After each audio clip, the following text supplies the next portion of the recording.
বন্ধুরা, এর আগের ভিডিওতে আমি বারবার বলেছি আমি জ্যোতিষী নই। আমি গ্রন্থ অর্থাৎ শাস্ত্র দেখেই বলছি, যা লেখা আছে সেটাই তুলে ধরছি। এর আগেরটা কালো করতলের হলে কি হয় বলেছিলাম।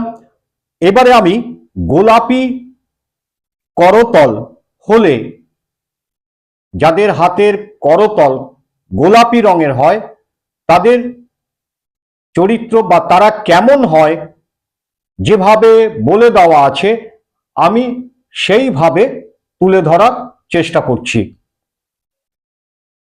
যাদের হাতের রং গোলাপি ধরনের হয় তাদের মধ্যে ভাবপ্রবণতা, অভিমান প্রভৃতি বেশি থাকে।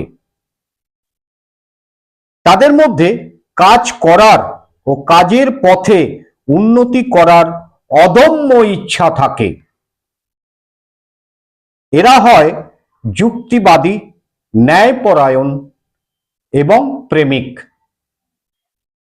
এদের কল্পনা শক্তি প্রচুর। এরা গান বাজনা, শিল্প, সাহিত্য প্রভৃতি ভালোবাসে, যাদের এই গোলাপি রঙের করতল হয়ে থাকে। এদের ভাগ্য খুব ভালো হয়। এদের ভাগ্য খুব ভালো হয়। এরা খুব শান্তিপ্রিয় মানুষ। ঝগড়া ঝামেলা গোলমাল এরা একটুও ভালোবাসে না।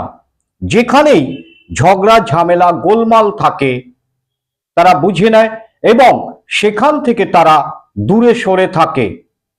এরা শান্তির পথে এগিয়ে চলতে থাকে। তার জন্য এদের ভাগ্যটাও খুব ভালো হয়। তাহলে আমরা গোলাপি করতলের কথা বললাম।